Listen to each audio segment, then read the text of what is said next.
Uy, what's up, GoFam? Grabe, GoFam. Sa tinagal-tagal kong naging farmer, ngayon lang talaga yung naramdaman tong ganitong kahirap, no?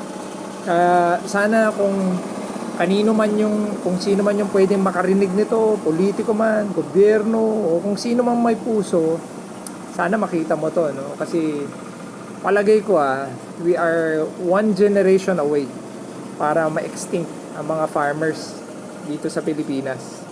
No, feeling ko magiging alaala na lang, mga nasa libro na lang. Pag sinabi mong mga farmer, doon na lang makikita. Kasi sobrang hirap talaga, GoFam, ng kalagayan ng mga magsasaka dito sa Pilipinas. No, hirap na hirap kahit na sabihin nila magsipag kasi kayo, magtrabaho kayo mabuti. Wala na, kung pwede nga lang 24/7 na kami sa bukid, no? Kung sino pa yung gumagawa ng pagkain nitong bansa na to, sila pa yung walang makain, no? Sa taas ng mga bilihin, ang mahal ng mga inputs, mga binhi, wala man lang control.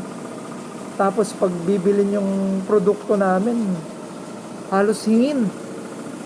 Kaya minsan nagtataka ako, dumadami ang tao, lumilit naman, hindi naman lumuluwang ang lupa. Pero pagdating sa anihan, sobra-sobra, tinatapon, makita mo sa social media, no, yung mga kung ano-ano, 'di ba? Kamatis, kalabasa, no, mangga, saging, tinatapon lang, GoFam. So parang sobrang nakaka-frustrate talaga, no? Sinubukan ko nang isipin kung anong pwedeng gawin. Lahat ng pwedeng diskarte na pwedeng gawin. Wala talaga. Wala talaga. So, lagi nila sinasabi, laban lang, laban. Ang laban? Sa kalalaban, championship. No? So, feeling ko hanggat hindi tayo nagkakaisa ng mga farmer at wala talagang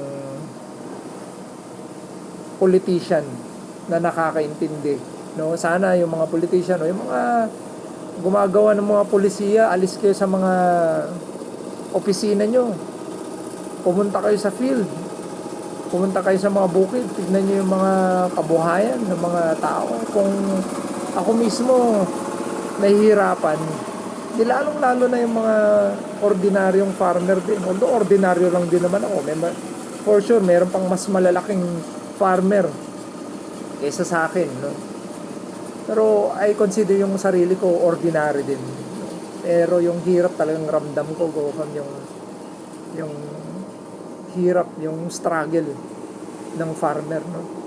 Kaya di ko alam kung anong pwedeng gawin natin. Takin mo kung meron kang 1 hektarya na tinatamnan, no? Maisan o palayan. Kung i-divide mo yun sa 6 na buwan, yung kita mo, no? Siguro mga nasa 1.5 lang, GoFam. 1.5, malaki na yung 2,000 siguro yung kita mo sa 1 hektarya. Isipin mo yun kung magkakasya yun sa isang buwan ng 2,000. Kaya kung titignan mo, below poverty line ang mga farmers. And na-appreciate din naman namin yung mga ayuda, pero short-term solution yan, GoFam.